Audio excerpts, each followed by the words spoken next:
Okay, so I'm gonna do make a couple different solutions and have you guys do a couple different calculations around them. So the first thing that I'm gonna do is make a solution with 20.2 grams of iron 3 nitrate, non-hydrate, meaning 9. And I'm just gonna zoom in here so you can see this compound a little bit. Really cool looking compound. It's a hydrate, right? So you can kind of see with these hydrates, they have a little bit of like a luster to them.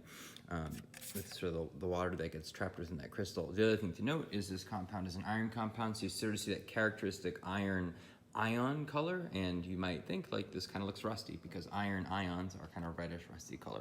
I think I said this to you guys last year. Actually, what makes Mars red is the fact that it has iron ions, basically iron oxide or rust on the surface. All right, so I'm gonna try to get this. This is hopefully won't be too messy. Might miss a couple of them, but we'll see. Most of it gets in here. Okay, let me show you what I have here. This is a 500 ml volumetric flask. So when I fill it to that mark, it's going to be exactly 500 mils. Again, I'm gonna do the best that I can while holding the camera. I'm pouring this here. I should have got a funnel, but it's too late.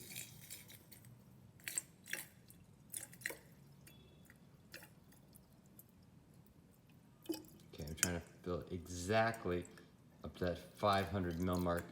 I'm gonna stop the video now, but when it comes back, it'll be, I'm gonna fill it exactly up to that mark and even think about the meniscus. Okay, so there's the solution. It's still dissolving a little bit, but gives you a sense of the color.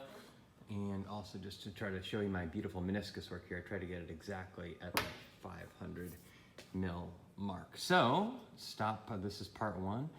What is the molarity of this solution? And then do that little bit of modeling on the sheet.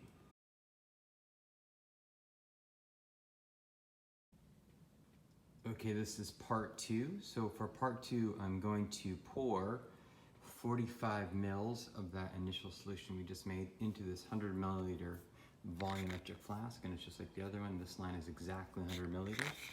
I think the 3 to 1,000th place of good precision on this. And then I'm going to fill the rest of it with some distilled water. All right, so here we go. I got a funnel this time. All right. So that's my 45 mils.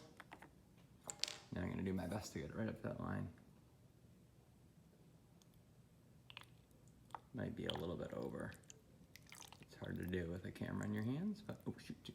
I went a little bit over. Hold on, I gotta get that under there. But pretend, pretend it's right up to that line, so it should be exactly at the 100 mil line.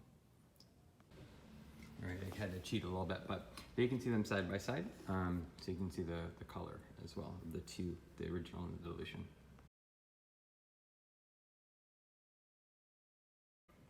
Okay, for part three, the final molarity calculation here, I took 75 mils of my initial solution. Here is 25 mils of my dilute solution, and I'm now gonna combine them into this beaker. 75 mils of the initial, 25 mils of the dilute. Give that a stir.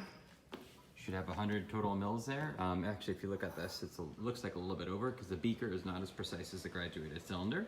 So that's why it looks like it's a little bit over, but it should be nearly exactly 100 mils total. Again, that was 25 mils of the dilute and 75 mils of the initial solution. All right, so you got a couple molarity calculations and a couple modeling to do. See if you can figure it all out.